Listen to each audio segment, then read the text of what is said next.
Yes, this is Hero, and today I'm going to be going over the lunar and solar eclipse. Okay, the solar eclipse is happening April 30th, and the lunar eclipse is happening May 15th for those of us who live in the Western Hemisphere. Okay.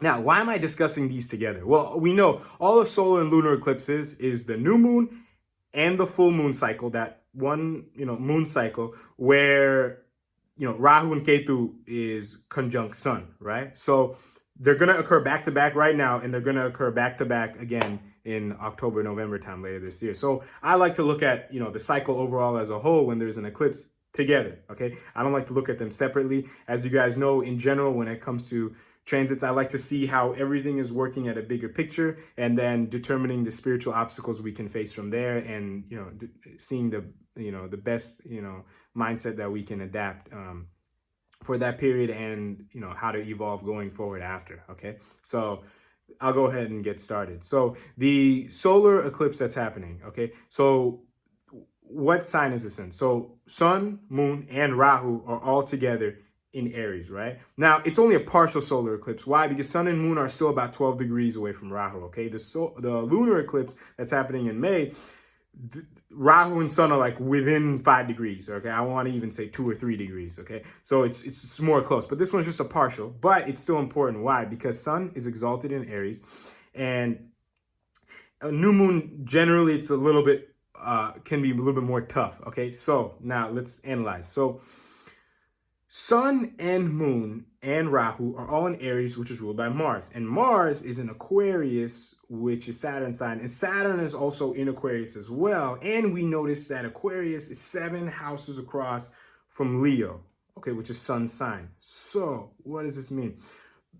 In general, a new moon in Aries, right? Let's just say a general new moon in Aries. Moon and sun, new moon in Aries, means that there's a strong focus on changes that that need to happen, right? Or that just changes in general, right? And we know sun gets exalted in Aries, right? Because the ego exaltation, we know also means in general a planet's placement that's I guess you can say the best from a spiritual perspective directly. Okay, so when the sun is in Aries, it's forced to make the changes, right? Now, when we have sun and moon in Aries, but now add the component of Aries ruler Mars is in Aquarius, now these changes are kind of being used to fulfill our karma, right? However we need to, okay? Especially because Saturn is with Aries as well. So this is kind of like why sun's acting the way it's acting. It's making changes, with moon and new moon together in Aries, so that, karmic fulfillment can happen, okay? That's the name of the game. And we also see that sun and moon are in Bharani Nakshatra, okay? And Bharani Nakshatra is ruled by Venus, and Venus is in Pisces. And with Pisces with Venus in Pisces is Jupiter, which is the Pisces Lord. So we know that material temptation we're able to detach from very, very easily. Okay, so that is not an issue here too much. Now, what is the issue? One, like I said, sun and moon are with Rahu. Okay, so that can add some kind of temptation to the changes that we want to make. Not necessarily material temptations, but I'll explain to you in a second what it means. The Aries ruler Mars is in Aquarius. Now, this is great because we get to fulfill our karmas and all this kind of stuff, especially because Saturn is there as well. But this is 2 malefics together in Aquarius, and Mars does not rule Aquarius, okay? And they happen to both be aspecting Leo, which is, sun sign. So what can this mean? We don't necessarily have material temptation because Venus is in a pretty good spot, which is a nakshatra lord, but we have a lot of frustration, the sun, or we can say the identity or ego, is forced to undergo as a result of all this. Okay, so we're making the changes, we're getting going on our karmas hopefully, but all this is kind of frustrating the ego, right? Now, here's where Rahu comes in. Rahu expands a lot. Okay, so whatever is happening, it just blows it out of proportion. So this is why I said I'll come back to it later, but I'm coming back to it now. So I just said the Mars in Aquarius with Saturn are aspecting Leo, everything I said, it's frustrating the ego, okay? The ego, how can I gotta think, how can the ego get frustrated? Well, we know that the ego is always trying to chase, right? So in this situation, the ego is forced to make changes, and it's doing this to fulfill the karmas and stuff. But our egos are always kind of having that thought, like, oh man, I want more in my life, right? Or I want to be better. And this term, be better, or achieve more, or make my life better, it's usually rooted in a material mindset, right? Not really a spiritual mindset, just due to the way that our egos are hardwired, and just due to the society we live in the media we consume. So because of the frustration the ego will undergo, especially because we're not getting the material enjoyment, because Venus is in Pisces, right? Venus is in Pisces, but it's exalted. It's not its own side. We're letting go of the material, right? When Venus is in Pisces. So we're letting go of that.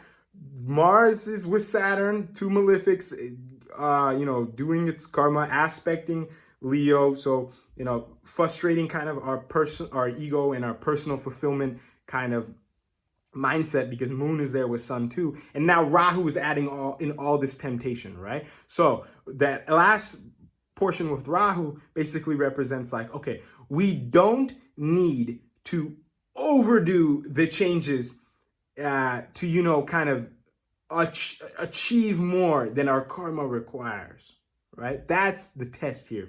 Eclipses are almost kind of like tests, but it's a two-part test, which is why I included the solar and the lunar eclipse. And I'm going to get to part 2 of this test in a couple minutes. But hope you guys understood. I'm going to recap part 1 test real fast. So we're forced to, make some changes, right? Because Sun is in Aries. But we need to be aware of, the frustration the ego can undergo, especially because, Venus is with Pisces, kind of, we're letting go of that material enjoyment.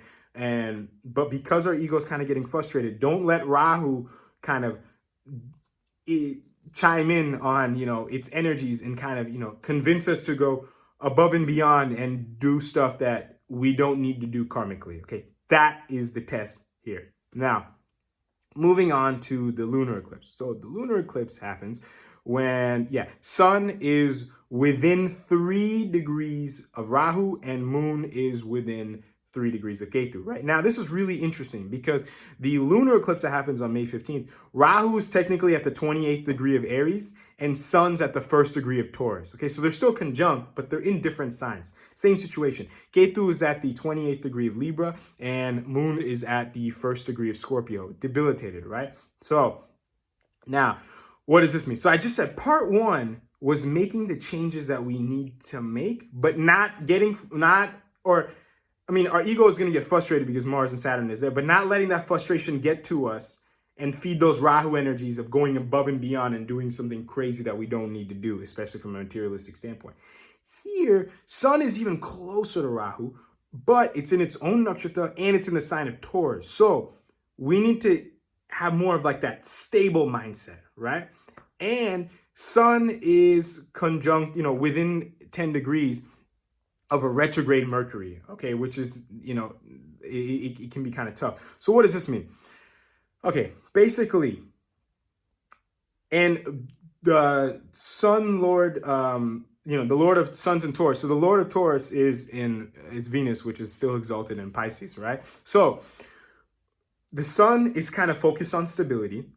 Its ruler, Venus, is, exalted, right? So it's not really trying to chase more than it needs to in realms of Taurus, right? Which is kind of like luxuries and stuff like that, which is good.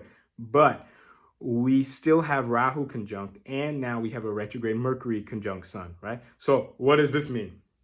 This means that part 1 was making the solar eclipse was making the changes that we need to make and not overdoing it.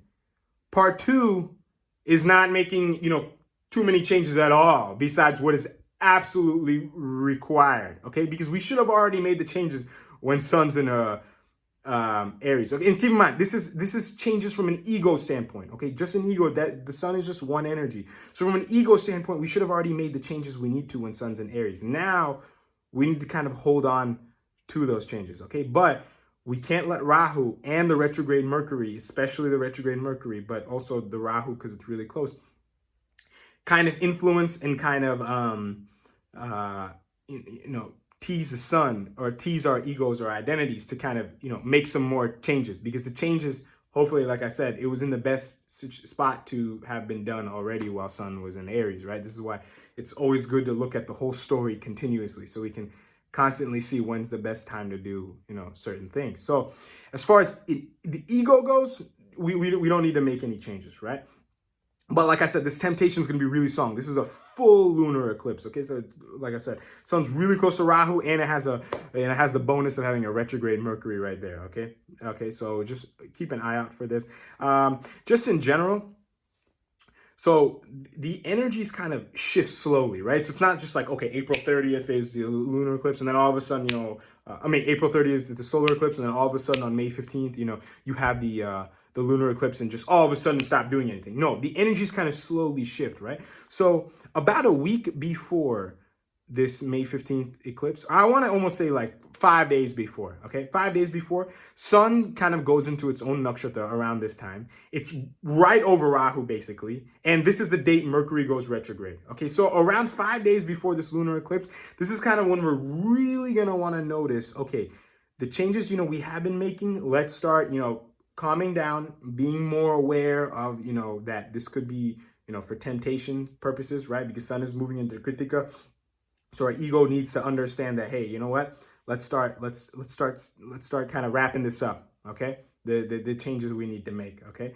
So, but we need to understand that, like I said, there's Rahu and Mercury going retrograde right close to it. So we need to just be extra cautious. Okay, it's not just like sun is just moving in Taurus regularly. Okay, there's these components involved. Now you may be wondering, okay, what hero? Please talk about the moon. So the moon is just entered the 1st degree Scorpio, right, where it's debilitated. Now, interestingly enough, Saturn and Jupiter both aspect moon in Scorpio, right? So Saturn throws its 10th aspect on Scorpio, and Jupiter throws its 9th aspect from Pisces onto Scorpio, okay? So now, what does this mean? They're both in their own signs, okay? And throwing an aspect. So this means basically what? So the sun, the ego, it's forced to kind of stay still, right? Or not change. The moon, the mind, emotional mind, you could say, it's forced to become a little bit more intuitive, which is not what it wants to do. But when you add Saturn and Jupiter, you add what? 2 things. Saturn's 10th aspect and Jupiter's 9th aspect. You add karmic duty and you add higher learning, right? So this is kind of like, part 2 of test 2, you could say, because moon's on the other side.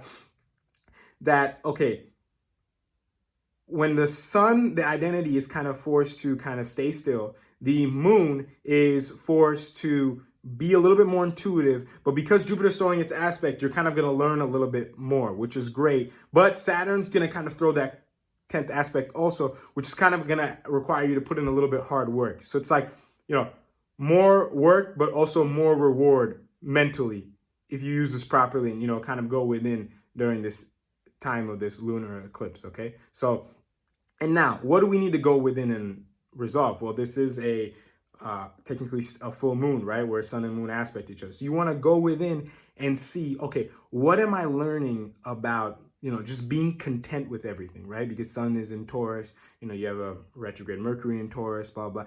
What am I learning truly about being fully, just content with everything and, not making too many, changes from an ego standpoint, right? So that's what's going on there. The moon, lord of Scorpio, which is Mars, Mars rules Scorpio. It's in Aquarius, it rules Aquarius as well. So something also to add here. So during the solar eclipse, moon was in Aries, and during the lunar eclipse, moon is in Scorpio. Okay, they're both ruled by Mars. So Mars has an interesting effect here, and Mars also gets debilitated in moon sign of Cancer, right? So this can kind of be a little bit tough, but when moon is in Scorpio here and Mars is in Aquarius, basically it means that, okay, we need to, and this is where, hopefully you have a little bit more spiritual intuition and stuff like this, but okay, we know the sun is in Taurus, so we're not making any changes at an ego sense, but we still need to do our karmas, okay? So we're not necessarily changing, but we still need to do.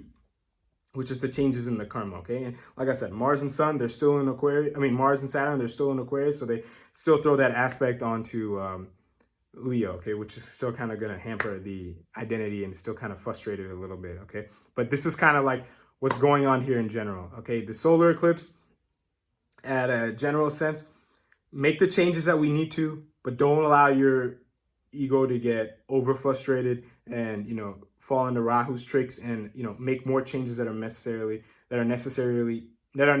beyond our karmic duty, and, you know, kind of get tricked into, you know, making material changes and stuff like that. And the lunar eclipse, we're kind of going to want to understand that, okay, the changes that we needed to make, we already made them. There's no need to make any more, you know, changes,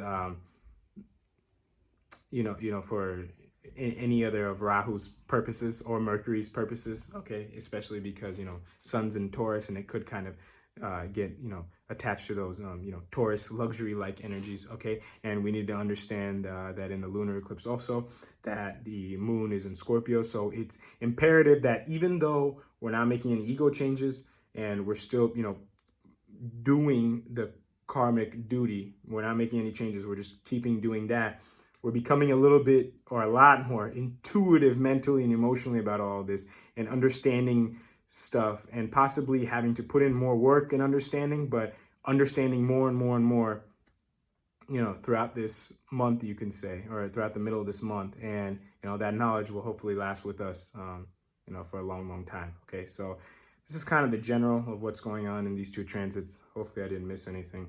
I don't really write down any notes. I just kind of look at the charts and kind of just make a few mental points and, you know, kind of say this video, okay? And just one last point I want to make for those of you who are serious and stay till the end, okay?